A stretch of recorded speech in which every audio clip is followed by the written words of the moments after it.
I don't know if the word got out that we are doing, and the camera's here today, so it's not. I know. Up there, It's always somewhere different. So, so I don't know if the word got out that we're going to be doing a technician, Ask a Tech, an RV Tech kind of live today, but that's why we have Cody here. I'm here. So we're going to wait for a few people to join us as I don't know, it's probably lunch hour for a few people. Maybe they'll hop on. So how you been, Cody? Do what? How you been? Hot. Hot. It's been hot, but I've been good. I'm good. Yeah. I don't know where everyone's watching from, but it's been just hovering in that upper 105-ish range. Without the heat index 115. Right. Yeah, pretty toasty. Hey, we're getting a cold front next week, Which though. means 100 degrees. I think like mid-90s. Nice. Yeah, Nice. 94, 95. Yep. Yeah.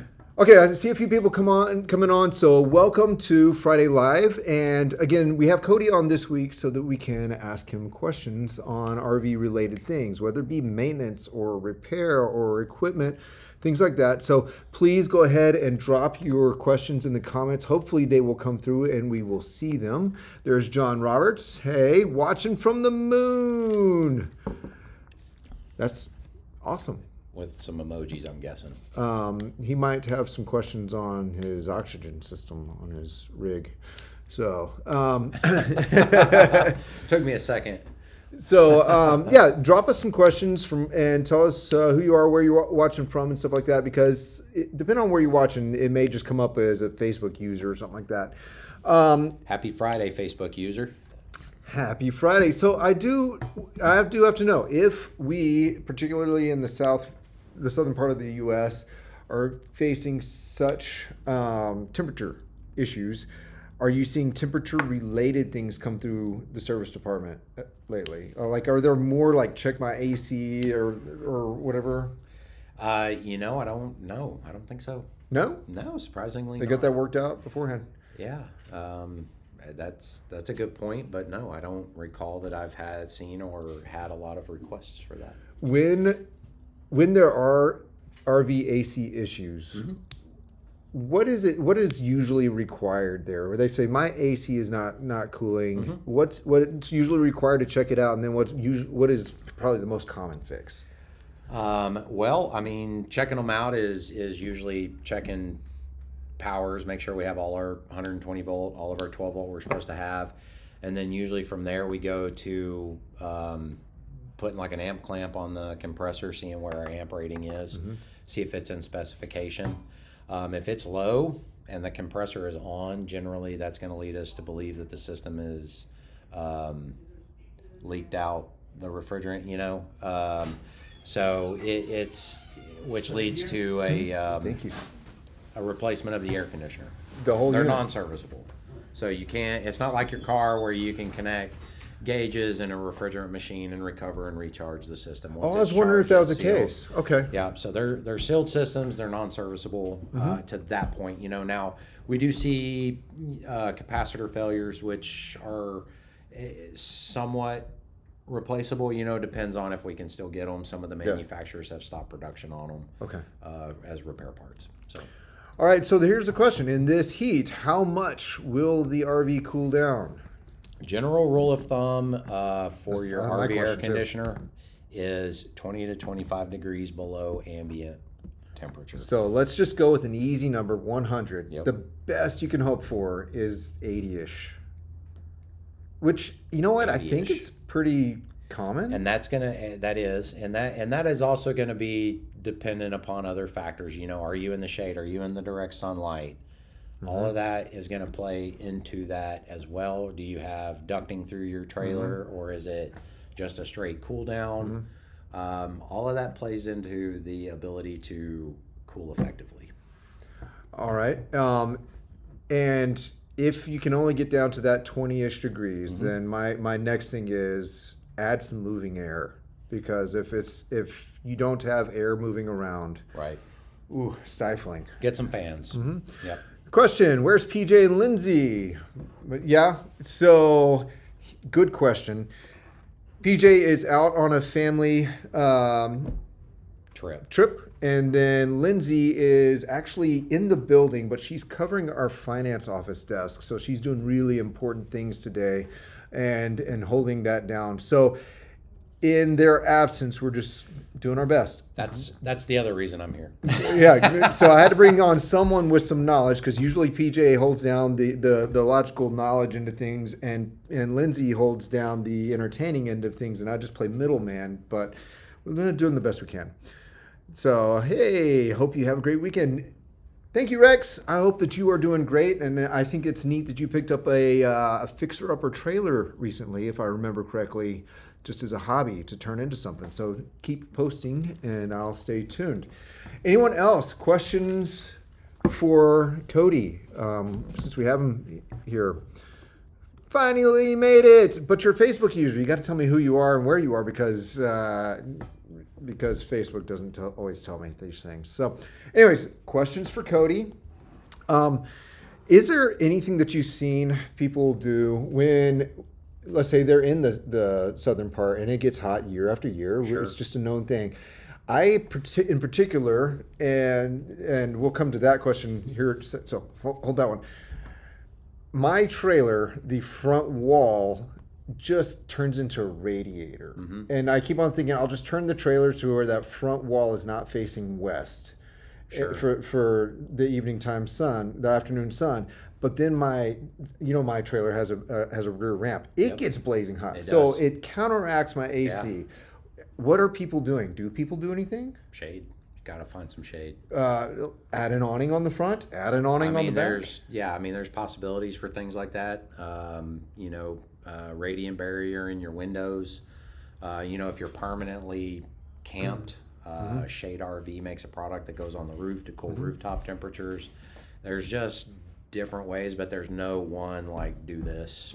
It's really just about getting out of the sun. Yeah. Try to get, and if you're on a asphalt or concrete pad, again, it's going to be hotter than, say, decomposed granite or road base or something like that. Well, people who are in place a long time oftentimes like add skirts and all that. Would you, in a hot situation, prefer airflow underneath or prefer to keep it enclosed?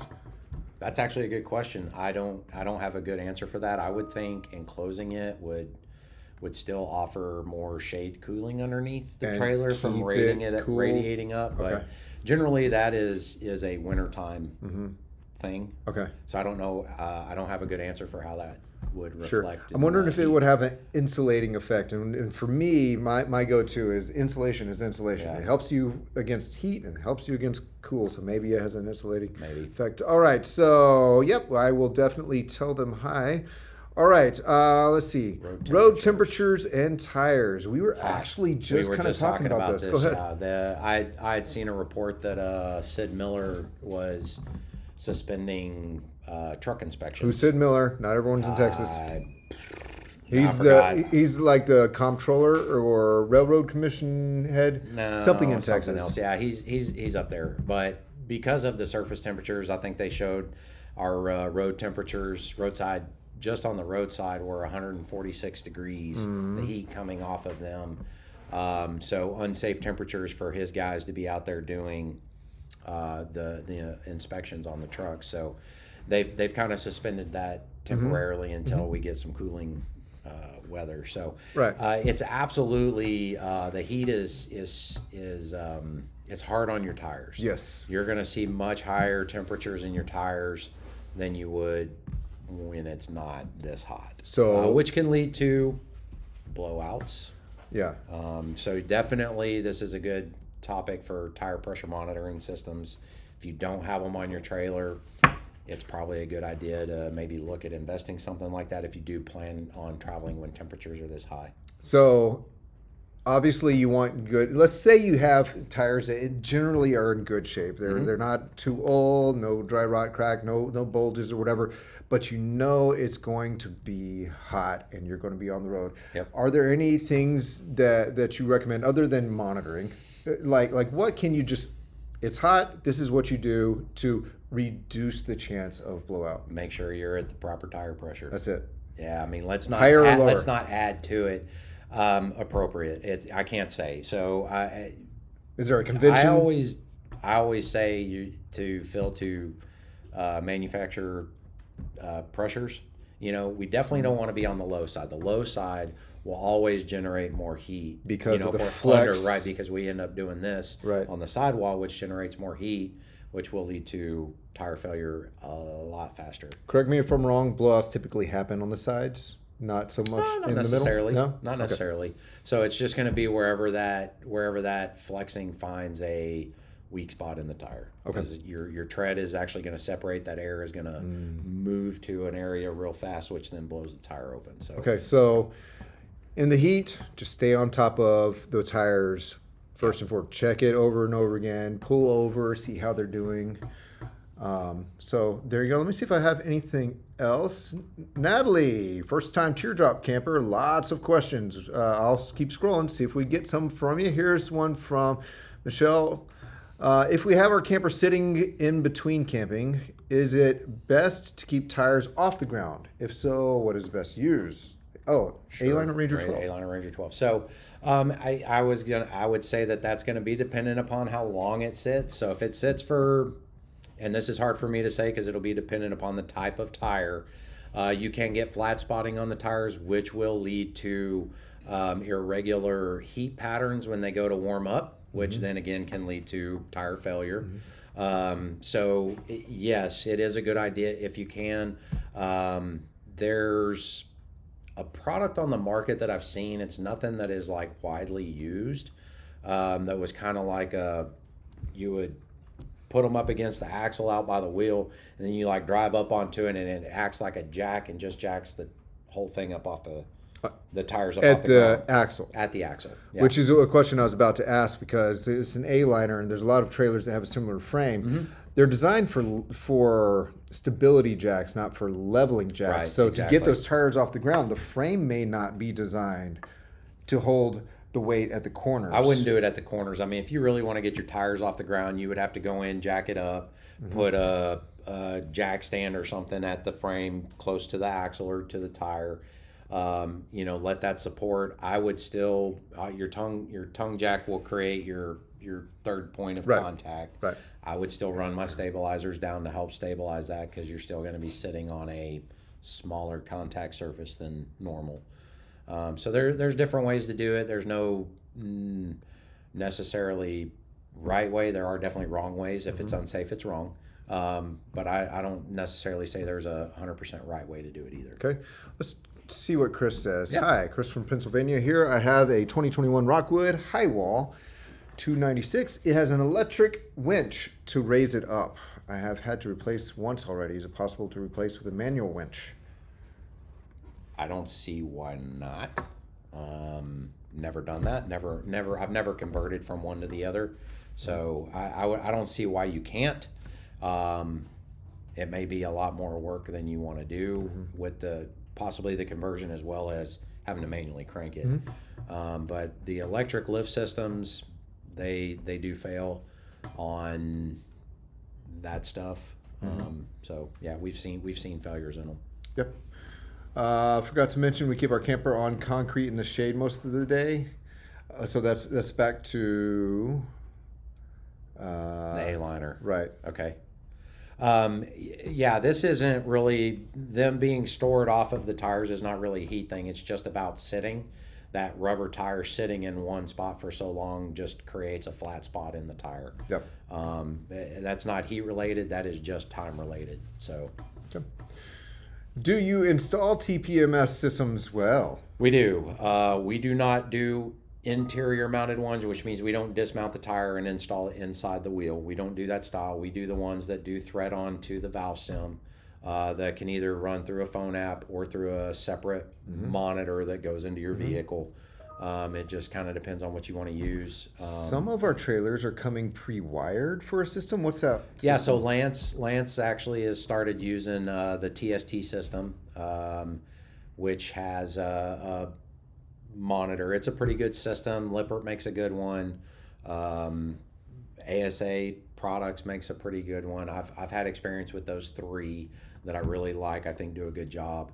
One thing that I really like to look for when I do that is They may not specify it, so my personal experience is something that has a high refresh rate. Because if it takes a long time to refresh that data, you may already be into a problem. Okay. So you want something that's regularly updating pretty fast. Sure. Your temperatures, because if it's a 10-minute delay or a 5-minute delay, I mean, you could have a tire deflation issue and then a blowout pretty quick, right, without a warning. Yeah. Thanks for the info. No problem, Michelle. You're very welcome.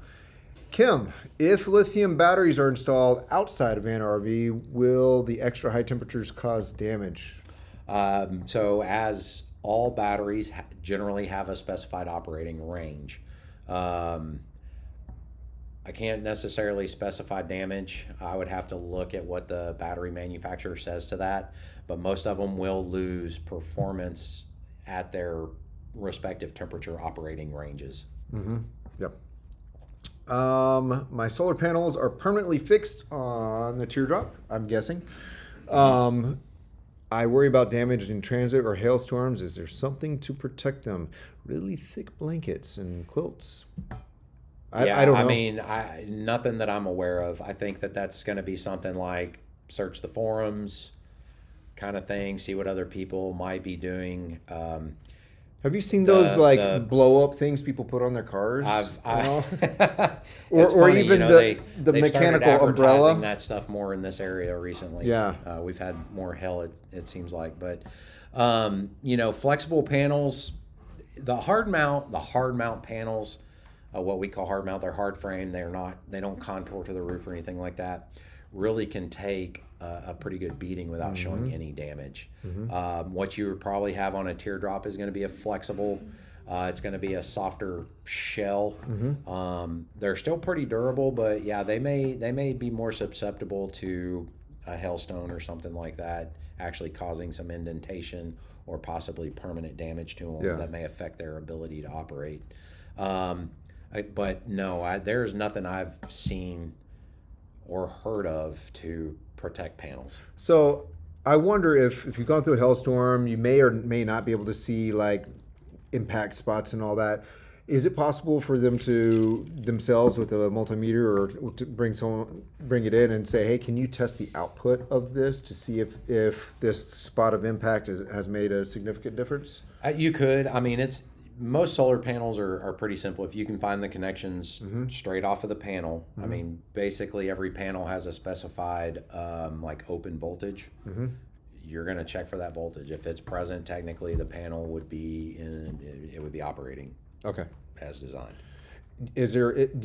I don't know if you've seen anything like this where there is damage to a section of the solar panel, so it's still working, but it's not may not be optimal. Yeah, nothing I've personally seen. Okay, so I can't say that. Okay, and one thing you've told me before is solar panels, and back to our heat discussion and how hot it's been, is solar panels themselves. They also have diminishing temperature based. Yeah, you bet. Yeah, the hotter the panel gets, it's going to come down in its efficiency as well. Pretty significantly, if I recall.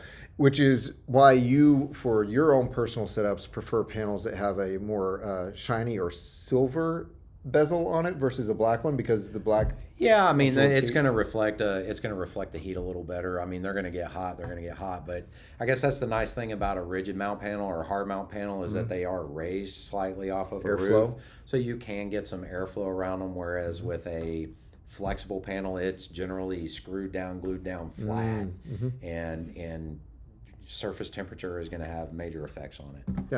Yeah. All right, we need more questions, so go ahead and drop some questions in the comment section wherever you're watching. Hopefully they'll come through. I hope I'm scrolling through. Everything I can see has shown up here. We could go back to the AC conversation. There was a conversation, so one of the biggest things is airflow, right? So there is a company, and I believe it's called RV Airflow.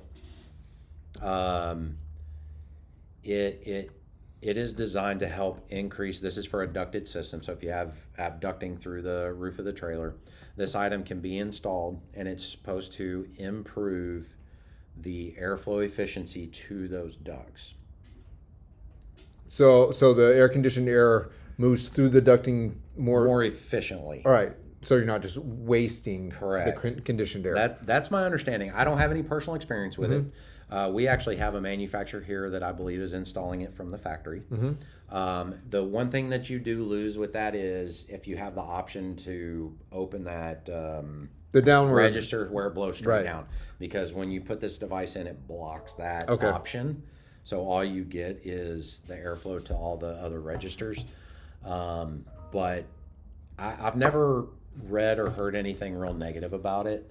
I've done some research on it. It's been out for quite a few years now. Okay.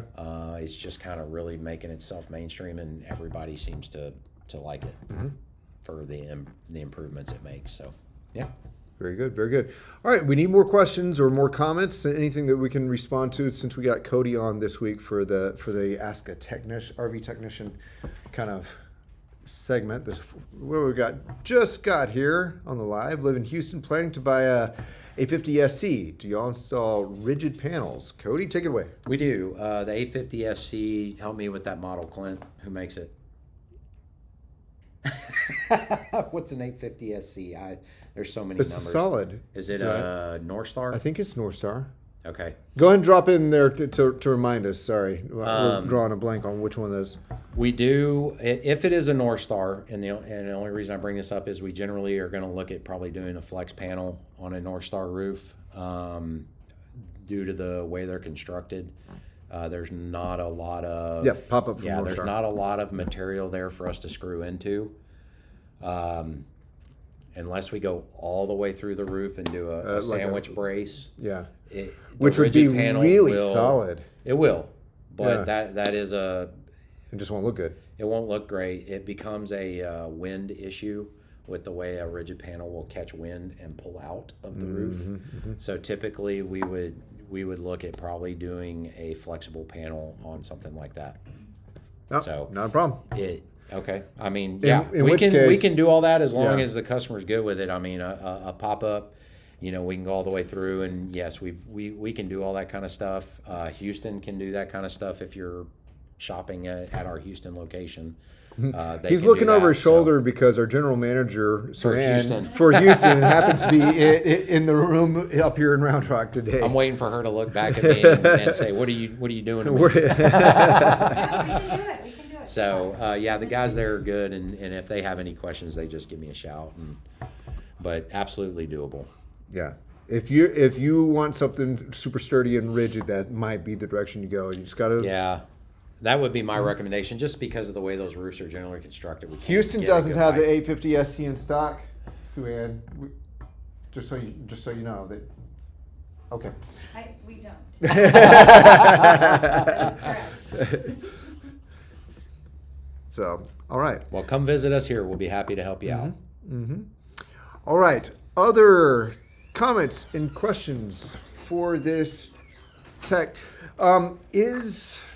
what are you seeing from the service side of the industry? Is this because people are camping right now? Are they finding problems and trying to line up service appointments, or is it kind of decreased until the fall when they're starting to wrap up their camping season? So here's typically what I see in Texas is when Texas summer starts, people that are local to Texas don't camp unless they're leaving the state. Right, which is they slow my down. MO. Yeah, they slow down because they don't necessarily like to camp in the heat.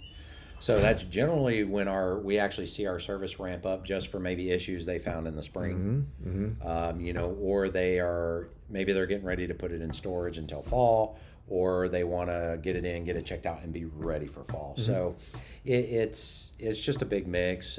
We haven't really seen a huge drop in service appointments, so we're still chugging right along. Cool. George, good to see you from North Carolina. A bit late, but what is the proper way to maintain lube slides on a 2020 Lance 1995? All right, 2020 Lance 1995, that is going to be your Schwintek system. Schwintek. The proper way to maintain and lube that slide per Lippert is warm soapy water on your seals as well as your gear tracks. No dry lube. No lubes. Is that the one with the They worm do not. gear track? It is. Okay. It is. They in the last year or so have really started to kind of make that their standard for They their just want to cleaning. dry and clean. They do. So what they've seen in the past. So the whole system it runs off of amp draw. Motor runs and the system shuts down based on amp draw. Amp draw. I heard draw. am draw. Is like Amp? am Sorry, draw. Is amp this like draw. an Amway product? What is it? So what runs on what has Melaleuca oil. occurred in the past is people will take bearing grease Wow. Yeah. That's some nasty and stuff. put that stuff all in the track. Well, It that's attracts way too heavy. It attracts a lot of dirt and grime, and it affects operation. And then an issue is being created where there was no issue. So, as far as the hidden mechanisms, blowing some compressed air down into that column. If you peel the seal back, blow some compressed air, really just to kind of get any dirt out, would be the only other thing. Okay. So, but that's it. They are really kind of told us, hey, this is what we want done. Don't do anything else. Once it's outside of warranty, I mean, you can essentially do whatever you want. But if you are within the warranty period, I would stick to those standards. That way, if you do have an issue, Lipper can't try to say, hey, you put this on there. Okay. This is a good one. I think you're going to like this question. Can y'all integrate my EcoFlow Delta Pro with a solar setup already on the pop-up camper? I bet there's a way. I bet there's a way. I bet there's a way. I bet Cody's going to be thinking about it now. I own an EcoFlow Wave, which is why he's bringing this up. I don't know in any other EcoFlow products, but I bet there's a way. We would probably just have to have all the equipment in the camper and really have myself and probably my Matt, maybe? Matt kind of go through it and look at how we can integrate it and build out the system as we've never done it. It just usually takes a little bit of us Right. back It's a and puzzle. forth and figuring it out. Yep. I would submit that I've seen Cody and Matt dream up some pretty cool scenarios. So I would imagine so. 3,600 watt hour. Yeah. Cool. That's a good system, good piece of equipment there. Yeah, I follow EcoFlow on Facebook, and there seems to be a lot of people have their stuff and they like it. Yeah. So, They've been in the game for a little while. they do. So They have been. Yeah. all right, more questions, more comments. A few more before we wrap this. Make Cody smell the pizza that came in the door earlier and not eat it. I've got a little bit of self-control. Oh man! If I knew PJ wasn't going to watch this later, I'd have me a plate right here and I'd just eat it while we're scarfing. doing it, But This is related to unrelated. It's not really a maintenance thing. Some campers are starting to get the inductive cooktops on them. Yeah, What are your yeah. thoughts? I think they're cool. You got to buy special Right. cookware to go on them, or they don't work.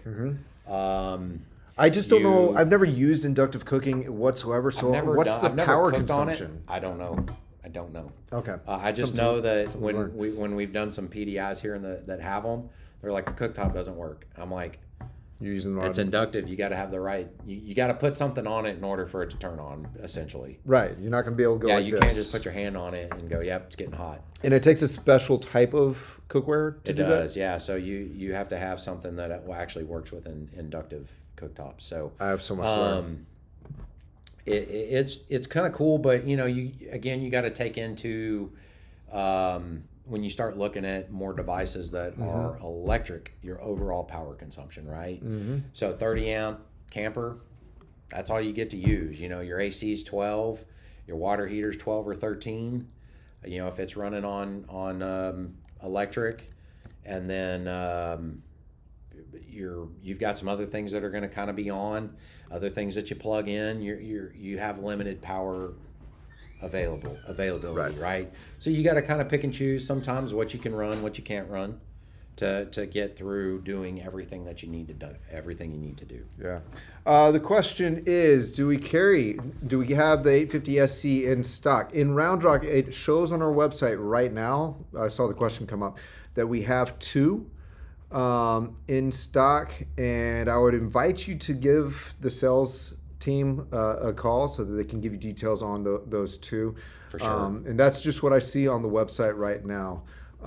So I do show two on the website. Let me get that closed and all that. So I would say, I mean, do we keep them in stock? We try to, but there are times when we sell and we're just waiting on the next shipment. But right Truck now, campers have been super popular lately. yep. Barb, you asked, just bought a 21 tag XL Boondock. Is there a way to hook up my external stoves as a 21 2-burner Coleman? Not on.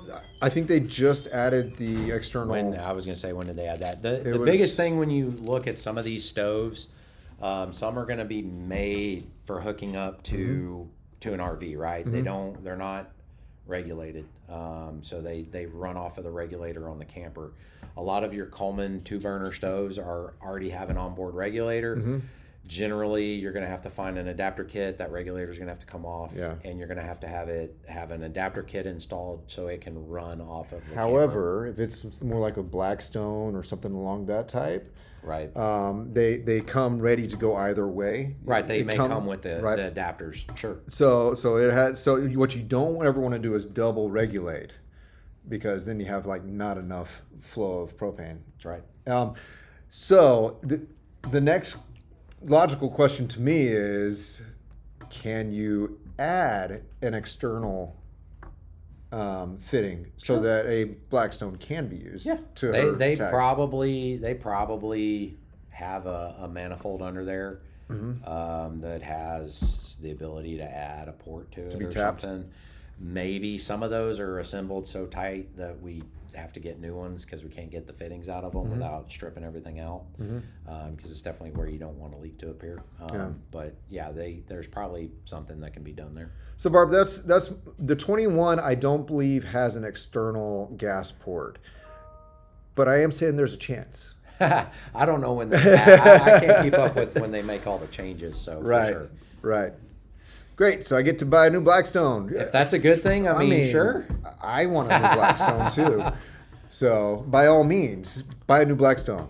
It's on my wish list. Or get something like a Tembo Tuscadle that's just a little cooktop thing, something like that. That's a neat product. Which packs down pretty small, a lot smaller than most Blackstones.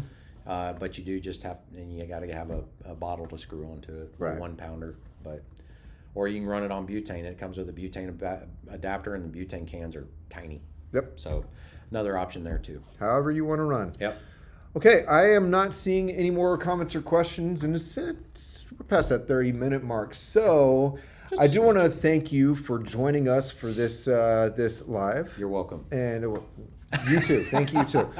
You're getting paid in pizza slices here soon. Perfect. And everyone have a wonderful, beautiful weekend. Go outside if you can.